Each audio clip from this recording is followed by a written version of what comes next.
Hello everyone, मेरा नाम है विवेक सैनी और आप देख रहे हैं विवोज auto vlogs. Figo Aspire launch हो गई है और मैं उसके इवेंट में गया था। तो मीडिया ड्राइव थी, वहाँ पर प्राइसेस, लॉन्च, फीचर्स, स्पेसिफिकेशंस क्या क्या हैं गाड़ी के, वो सारे बताए गए। तो फिलहाल तो मैं इस गाड़ी के बारे में बात करते हैं। ये जो गाड़ी है देखो 2015 में आई थी, 3 साल ऑलरेडी हो चुकी है। तो आउटडेटेड तो ऑब्वियसली हो गई थी, तो उसको एक अपडेट आना बहुत इंपॉर्टेंट था। बिकॉज सेगमेंट की बात करें तो वो हीट अप हो रहा था। डिजायर ऑलरेडी आ चुकी थी। फिर अमेज की बात करें तो अमेज अभी फिलहाल उसकी नई जनरेशन आई है, तो दोनों की जनरेशन आ चुकी थी। एमियो में भी छोटे मोटे चेंजेस आए थे, जैसे कि उसका इंजन जो है छोटा कर दिया गया था। या मैं एक्सेंट की बात करूं तो एक्सेंट 2017 में लास्ट ईयर ही लॉन्च हुई है। तो कंपटीशन हीटअप हो रहा था, तो कहीं ना कहीं इसको भी अपडेट होना बहुत इंपॉर्टेंट था, इसका अपडेट होना। तो फिलहाल तो ये अपडेट हो गई है और बहुत अच्छे फीचर्स आए हैं इसमें, उनके बारे में बात करेंगे। पहले इस गाड़ी की ये जान लेते कि ये गाड़ी जानी किस लिए जाती है। इस गाड़ी का पेट्रोल इंजन काफी पेपी है, सब जानते हैं। हैंडलिंग सुपर्ब हैंडलिंग और माइलेज एफिशिएंट है डीजल में। फिलहाल तो दो इंजन ऑप्शंस और इंट्रोड्यूस कराए गए हैं, उनकी बाद में बात करते हैं। तो स्टार्ट करते हैं बस इसी वीडियो को। आप बस बने रहिए मेरे साथ में। अगर एस्पायर का चिट्ठा किट्ठा आज खोल देना है, सबसे पहले मैं चाहता हूं कि आप सब्सक्राइब कर लीजिए चैनल को, क्योंकि कुछ ऐसी ही इंटरेस्टिंग वीडियोस आप सभी के लिए आने वाली है कमिंग डेज में। सो सब्सक्राइब करके बेल आइकन दबा दीजिए अगर ट्रू कार एंथुसियास्ट हो आप तो। इंस्टाग्राम की आईडी ये रही, कुछ भी आपको पूछना है you can just ping me here, ये रही Instagram ID, follow me here. So let's just start this video. सबसे पहले बात करते हैं कि किस किस बारे में आज बात करने वाले हैं। डिजाइन के बारे में बात करेंगे, इंजन कौन कौन से आ रहे हैं, इंटीरियर्स कैसे हैं इस गाड़ी के, पुराने जैसे तो नहीं है, फीचर्स क्या क्या ऐड ऑन हुए हैं या फिर पुराने फीचर्स भी जो कैरी फॉरवर्ड किए गए हैं उसके बारे में बात करेंगे। माइलेज कितना दे रही है, हैंडलिंग कैसी है, ड्राइवेबिलिटी, सब चीज आज जानेंगे। तो आप बस बने रहिए। स्टार्ट करते हैं। देखिए सबसे पहले डिजाइन के बारे में बात करते हैं। डिजाइन कंप्लीटली पुराना जैसा ही है, बट हाँ कुछ एलिमेंट्स जो है वो एड ऑन हुए हैं। जैसे अगर मैं फ्रंट की बात करूं तो स्मोक्ड हेडलैम्प्स हो गए हैं, ऑटोमेटिक हेडलैम्प्स अब आते हैं और हेलोजन यूनिटी है। डीआरएल्स और प्रोजेक्टर्स यहाँ पर नहीं आते हैं, ना एलईडीज आती है, तो हेलोजन यूनिटी आपको मिलती है। सुपर लग रही है आगे से।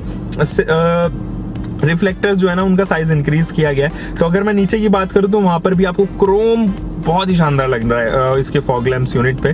तो सी शेप्ड जैसे कि आपने कुछ उसमें भी देखा था फ्री स्टाइल में, लेकिन वहां पे क्रोम नहीं था, ब्लैक ट्रीटमेंट थी। यहाँ पे क्रोम दिया गया है, जैसे आप क्या कह सकते हैं, हम डिजायर में देखते हैं आप एग्जैक्टली।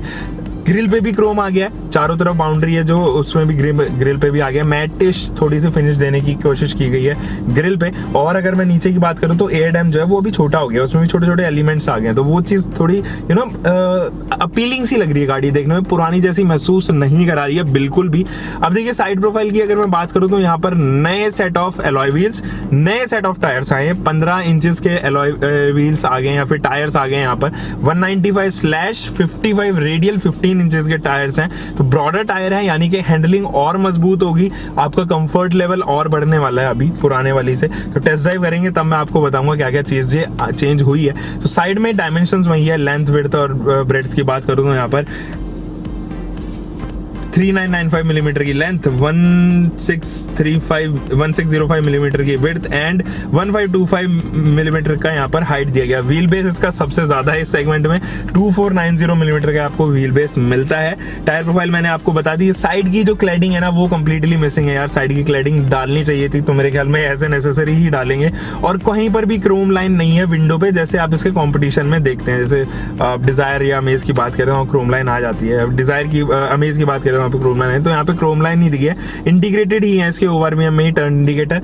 रियर की प्रोफाइल की बात करते हैं, कंप्लीटली पुराने जैसी ही लगती है। सेम टेल लैंप्स वो हेलोजन कंट्रोल्ड ही है। अगर मैं नीचे बम्पर की बात करूँ तो वहां पर छोटा सा डुअल टोन ट्रीटमेंट दिया गया है, तो ब्लैक एंड जो whatever colour you are selecting उसका ट्रीटमेंट है।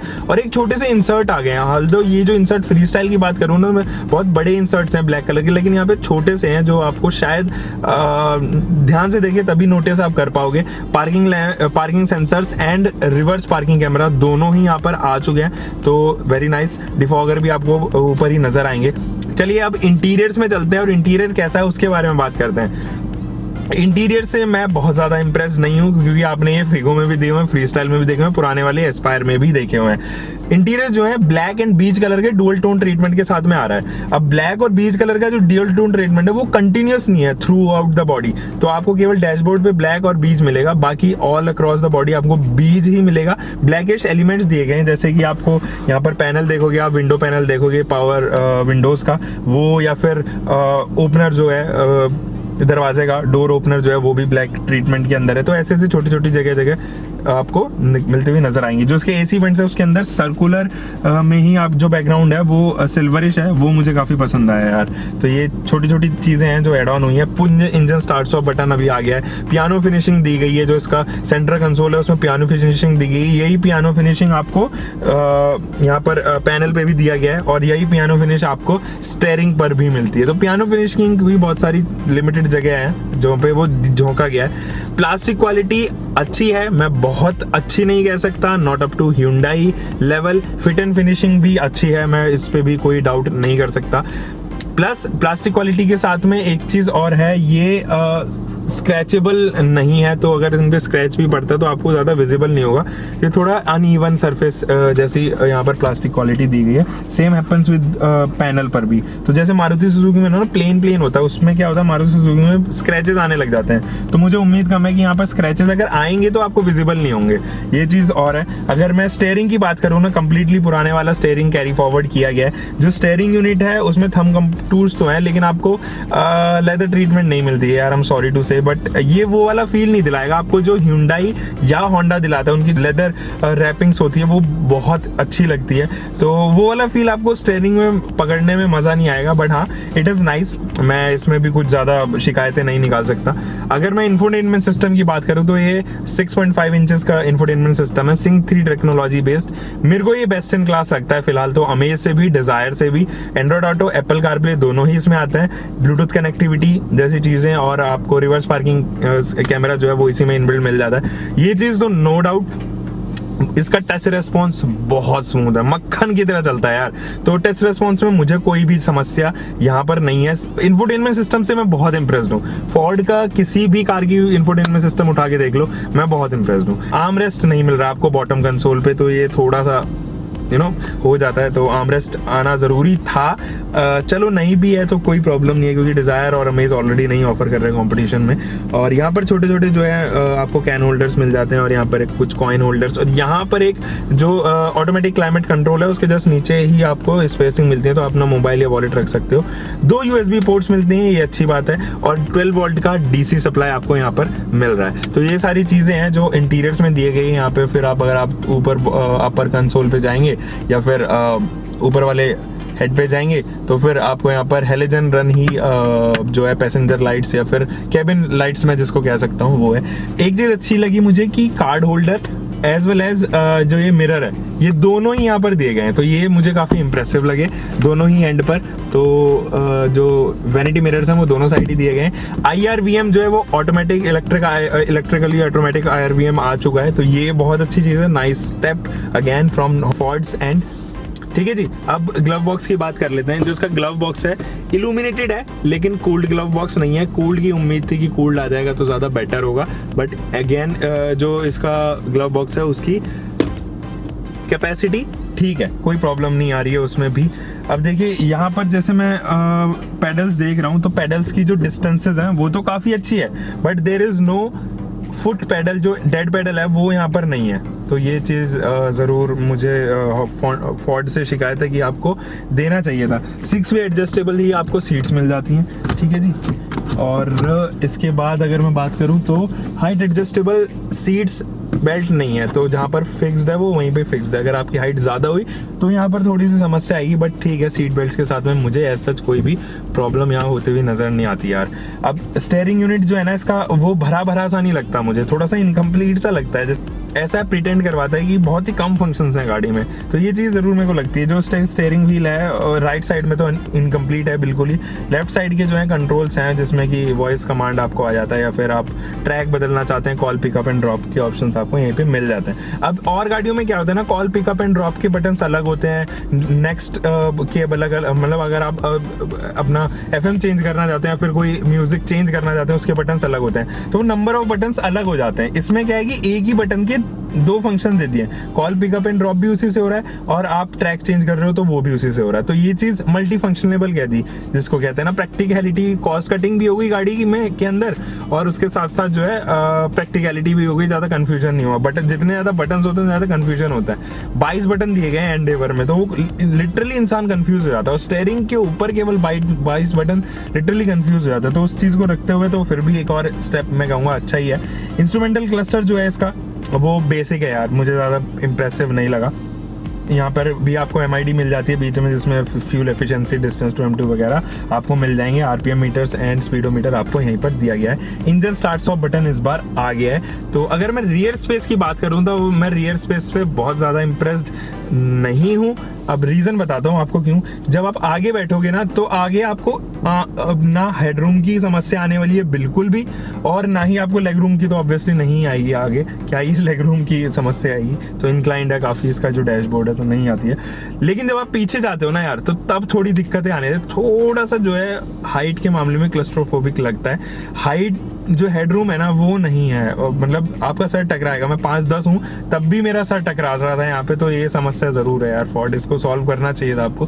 तो क्योंकि अब जो उसका सीटिंग पोस्चर है ना, वो रिक्लाइन तो काफ़ी अच्छा है, लेकिन जो सीटिंग पोस्चर के अकॉर्डिंग उसकी हाइट है वो पीछे की तरफ झुकती जा रही है। क्योंकि सेडान का जो लोअर पोर्शन होता है, बॉटम पोर्शन होता है, वो झुकते हुए चले जाता है। अब वो पहले ही झुकते हुए चले जा रहा है, जिसकी वजह से हेडरूम की समस्या जो है ना यहाँ पे आ जा रही है। लेग रूम में कोई दिक्कत नहीं है। लेग रूम में मैं बिल्कुल मैं बोल सकता हूँ कि अच्छा लेग रूम दिया हुआ है, और मुझे अंडर थाई सपोर्ट भी पसंद आया। एक चीज़ और जो मुझे पीछे वाली सीट में पसंद नहीं आई, वो है इसका आर्मरेस्ट। आर्मरेस्ट जो है ना नॉक नॉक की आवाज़ करता है। जब आप खोलोगे या बंद करोगे उसको तो नॉक की आवाज़ आएगी, साथ साथ उसमें कैन होल्डर्स भी नहीं है। तो ऐसा लगता है कि कहीं ना कहीं बस ठीक है, अब इस प्राइस पॉइंट में इसको भी डाल देते हैं, बट बहुत ज़्यादा प्रीमियम फील नहीं कराता आपको, ये चीज़ ज़रूर है। रियर के AC वेंट्स नहीं है, मिसिंग है। बट हाँ, फोर्ड की एयर कंडीशनिंग यूनिट का मैं दीवाना हूँ, तो मुझे उसमें समस्या नहीं है। Beat EcoSport, beat Freestyle, तो मुझे भी इसके कंप्रेसर साइज से कोई ज़्यादा सवाल जवाब नहीं करने, मुझे काफ़ी अच्छा लगता है। अब जब हम पीछे एक और सीट मैनेजमेंट बचता है, अभी बूट स्पेस बचता है, तो 359 हिंदी में क्या बोलते हैं पता नहीं, 359 लीटर का इसमें बूट स्पेस है, 59 बोलते हैं शायद। 359 लीटर का बूट स्पेस है, जो डिसेंट ही है। कंपटीशन में तो ऑब्वियसली थोड़ा नीचे ही है, क्योंकि अगर मैं यहाँ पर अमेज की बात करूँ तो 420 लीटर का अमेज का है, 419 लीटर का टिगोर का है, तो उस मामले में तो कम ही है। बट हाँ, इल्यूमिनेशन यहाँ पे दिया गया है। जब आप बूट को खोलोगे ना, तो ऊपर की जितनी भी वायरिंग्स हैं या फिर स्टफिंग से रॉ मटेरियल जितने भी यूज़ किए गए हैं, केबल्स हैं, वो नज़र आती है। तो वो कहीं ना प्रीमियमनेस को और डिक्रीज कर देती है, ये चीज़ ज़रूर मैं कहूँगा। अब बात कर लेते हैं कि इस गाड़ी के अंदर फीचर्स क्या क्या एड ऑन हुई हैं, जो स्पेशल फीचर्स जो इसके सेगमेंट में शायद नहीं ऑफर होती हैं, उनकी बात करते हैं। देखिए, इंजन स्टार्ट स्टॉप बटन यहाँ पे आपको आ जाता है, कोई दिक्कत नहीं है। Automatic climate control, automatic rain sensing wiper, automatic headlamp units, ये तीनों चीज़ें आपको दी गई हैं। प्लस है ये, ज़रूर मैं कहूँगा। डिफॉगर आपको मिल जाते हैं, 15 इंचेस के अलॉय व्हील मिलते हैं, ओके।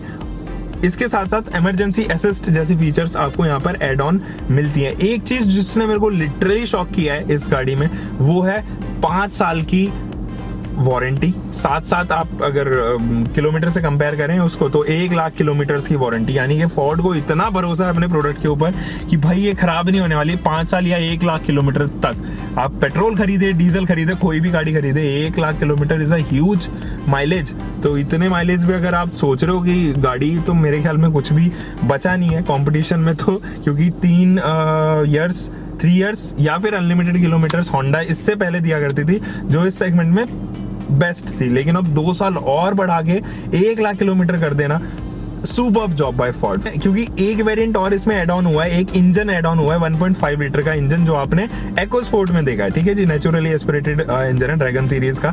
123 PS की पावर प्रोड्यूस करता है, PS में बाद में जाते हैं, वो ऑटोमेटिक यूनिट में आता है, केवल वही एक वेरिएंट है जो ऑटोमेटिक में आ रहा है। तो ये चीज मुझे खनकती है बात यार, कि अगर आप छोटा वेरिएंट ले रहे हो तो या फिर छोटा इंजन ले रहे हो तो आपको नहीं मिलने वाला ऑटोमेटिक, ना पेट्रोल में ना डीजल में। और वो बहुत सारी हद तक मुझे आशंकाएं लग भी रही थी, वो इसलिए क्योंकि फ्री स्टाइल में ऑलरेडी ये वाला इंजन आ रहा है 1.2 वाला, और फ्री स्टाइल में अगर ऑफर नहीं किया गया है तो मतलब कि इसके ऑटोमेटिक के आने के चांसेस भी कम है, क्योंकि रिसर्च एंड डेवलपमेंट में काफ़ी समस्या होती है जब आप ऑटोमेटिक डिज़ाइन करते हो किसी गाड़ी का। और EcoSport का ऑलरेडी ऑटोमेटिक डिज़ाइन था 1.5 लीटर का 123 PS वाला इंजन जो EcoSport में लगा हुआ है, सेम कैरी फॉरवर्ड कर दिया, इसमें प्राइसेस बढ़ा दिए। जो ऑटोमेटिक वेरिएंट है ना, उसमें भी कुछ इंटरेस्टिंग फीचर्स हैं, जो अगर आप टॉप एंड ले रहे हो, टाइटेनियम वेरिएंट में आता है ऑटोमेटिक इसका, उसमें hill start assist, traction control, electronic stability program, ये सारी चीजें हैं। साथ ही साथ वो 6 स्पीड मैनुअल गियरबैक्स के साथ में आती है।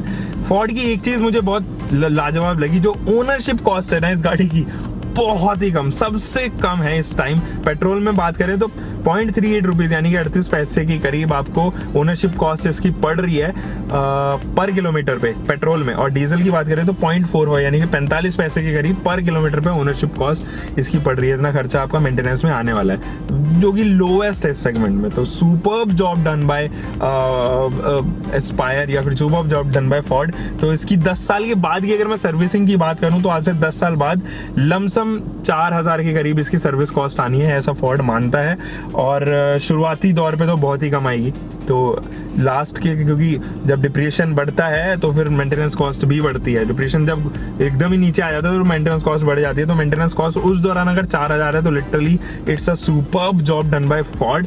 अब एक चीज और बात कर लेते हैं इसके इंजन स्पेसिफिकेशंस की। 3 इंजन ऑप्शंस में आ रही है, 1.2, 1.5 एंड 1.5 पेट्रोल। 1.5 जो लीटर का, जो 1.2 लीटर का जो पेट्रोल इंजन है वो 96 bhp पावर प्रोड्यूस करता है, और वो आपने फ्री स्टाइल में भी देखा है, ड्रैगन सीरीज का इंजन है, 3 सिलेंडर इंजन है, ये उसका कौन जरूर है। अगेन अगर मैं बात करूँ उसके माइलेज की तो 20.4 kmpl का क्लेम्ड माइलेज है। डीजल इंजन की बात करें तो 1.5 लीटर का डीजल इंजन है, पेपीएस्ट इंजन इन दिस सेगमेंट, मुझे बहुत अच्छा लगता है। हाँ, अगर आप एमयू को कंसिडर नहीं करते हैं तो यहाँ पर 1.5 लीटर का जो डीजल इंजन है वो 100 PS की पावर प्रोड्यूस करता है, और आपको देता है लमसम 26.1 का kmpl का माइलेज। जो ये माइलेज है वो क्लेम्ड माइलेज है अगेन, और रियल वर्ल्ड में लमसम 20 to 23 के करीब देता हुआ नजर आएगा। अब पेट्रोल इंजन की बात करें तो 1.5 लीटर का जो पेट्रोल इंजन है इसका वो सबसे बेस्ट है मेरे ख्याल में। उसकी मैं ड्राइव नहीं ले पाया क्योंकि अभी वो अवेलेबल नहीं था, बट जिस दिन होगा मैं ऑब्वियसली उसकी तो टेस्ट ड्राइव लेना चाहूंगा। 1.5 लीटर का जो इंजन है 123 PS पावर प्रोड्यूस कर रहा है, ऑटोमेटिक के साथ में आता है, तो मजा आ जाएगा। देखते हैं उसकी भी ड्राइव किसी दिन बनाएंगे। अभी इसका ड्राइविंग एक्सपीरियंस देख लेते हैं कि कैसा है। देखिए, ड्राइविंग एक्सपीरियंस की जब बात उठती है ना तो सबसे पहले हैंडलिंग बहुत क्लास है इस गाड़ी की। मतलब इस गाड़ी जैसी हैंडलिंग मुझे लगता है इस सेगमेंट में और कोई ऑफर कर रहा है। अगर डिक्लिनेशन में देखें तो सबसे पहले मैं हैंडलिंग में एस्पायर को रखता हूँ, फिर मैं अमेज को रखता हूँ, फिर एमियो को, फिर डिजायर को। तो ये डिक्रीजिंग ऑर्डर है, बट लिटरली इसकी हैंडलिंग सुपर्ब। सस्पेंशन यूनिट लाजवाब, कोई दिक्कत नहीं है। एनवीएचएस लेवल बहुत कंट्रोल्ड है। मैं अभी पेट्रोल इंजन में बैठा हूँ, मैंने एयर कंडीशनिंग यूनिट भी चलाई हुई है, और मैं अभी ऑब्वियसली जब एसी ऑन है तो फिर इंजन भी स्टार्ट है इसका, तो मुझे नहीं लग रहा कुछ भी समस्या ऐसा आ रही है। बिल्कुल भी नॉइज अंदर तक नहीं है। अगर मैं रोड नॉइज की बात करूं तब भी गाड़ी के अंदर रोड नॉइज नहीं है। अगर मैं इंजन की नॉइज की बात करूं तो 3000 RPM तक तो बिल्कुल भी नहीं है, उसके बाद गाड़ी के अंदर नॉइज आने लग जाती है। लीवर पे बिल्कुल भी, मतलब एक परसेंटाइल होता है ना कि 1% वाइब्रेशन तो होंगी, बिल्कुल भी नहीं है। गियर नॉब बिल्कुल भी वाइब्रेट नहीं कर रहा, ना इसमें किसी तरीके की समस्या है, ना किसी भी पेडल में यहाँ पर वाइब्रेशन है। अब स्टीयरिंग फीडबैक की बात कर लेते हैं। स्टीयरिंग काफी मक्खन है, स्टीयरिंग में मुझे बिल्कुल भी समस्या नहीं है। गाड़ी obviously it is a sedan, तो बॉडी रोल की समस्या तो यहाँ पे आनी बनती ही नहीं है। सेंटर ऑफ ग्रेविटी काफी मेंटेन्ड रहती है। ब्रेकिंग एफिशिएंसी बहुत अच्छी है, reason being it is having ABS with EBD, तो ब्रेकिंग में भी मुझे काफी कुछ समस्या नहीं आई। कॉर्नरिंग और एजिंग करने में मुझे कोई समस्या नहीं आई, बिल्कुल मक्खन दौड़ रही थी गाड़ी। तो ड्राइविंग एक्सपीरियंस मेरा तो पर्सनली इस गाड़ी के साथ में बहुत अच्छा रहा। अब बात कर लेते हैं इसके सेफ्टी फीचर्स की, जो कि मेन कंसर्न है। देखिए सेफ्टी की जब बात आती है ना, तो फिर 6 एयरबैग्स केवल इस गाड़ी में आ रहे हैं फिलहाल इस सेगमेंट में, वरना कोई भी एयरबैग्स के साथ में नहीं आ रही है। ABS विद EBD स्टैंडर्ड दिए गए हैं इसमें। Hill launch assist, electronic stability program, traction control, emergency assist, rear camera और रिवर पार्किंग, ये कुछ फीचर्स ऐसे हैं जो इसको यूनिक बनाती है, आउट ऑफ द बॉक्स दर्शाती हैं इस गाड़ी को। ठीक है जी, अब देखिए ये सारी चीज़ें हमने बात कर ली। कॉन्स के बारे में बात करना हम भूल गए, ऑल्दो मैंने बहुत सारी कमियां बता दी हैं, बट जो मुझे स्पेशली नजर आई वो है प्रोजेक्टर एंड LED DRLs में आने चाहिए थे। ठीक है जी, वहाँ पर मतलब हेडलाइट टेक्नोलॉजी में थोड़ी नहीं कहीं ना कहीं कमज़ोर पड़ती हुई नजर आ रही है। अगर प्रोजेक्टर नहीं डालने थे तो LEDs यूनिट डाल सकते थे। सेकंड चीज़, क्लैडिंग नहीं है साइड वाली साइड प्रोफाइल पे, तो क्लैडिंग होना भी इंपॉर्टेंट है क्योंकि वो स्क्रैचेस से काफ़ी हद तक बताते हैं। पीछे वाली जो डोर है ना, उस पर आपको बॉटल होल्डर्स नहीं मिलता है सैडली, वो चीज़ मुझे ज़रूर यहाँ पर खटकती है चीज़। कोई भी ऑटोमेटिक वेरिएंट नहीं है स्मॉलर इंजन्स के साथ में, तो अगर आप बड़े इंजन खरीदोगे वो भी पेट्रोल में, तभी आपको ऑटोमेटिक मिल पाएगा। और डेड पेडल भी नहीं है। और एक चीज़ और यहाँ पर जैसे कि आपको इको स्पोर्ट में पेडल शिफ्टर्स मिल जाते हैं, तो पेडल शिफ्टर्स का भी वहाँ पर ऑप्शन नहीं रखा गया है। तो फिलहाल तो इतना ही इस वीडियो में। मुझे तो गाड़ी काफ़ी पसंद आ रही है, इसका एक कंपैरिजन वीडियो भी बना देंगे हम जल्दी ही। सो बस आज की इस वीडियो में इतना ही, मिलते हैं एक और वीडियो में। Until for the next time, bye bye, take care and keep loving your car, do drive safe, subscribe कर लीजिए चैनल को, टेक केयर।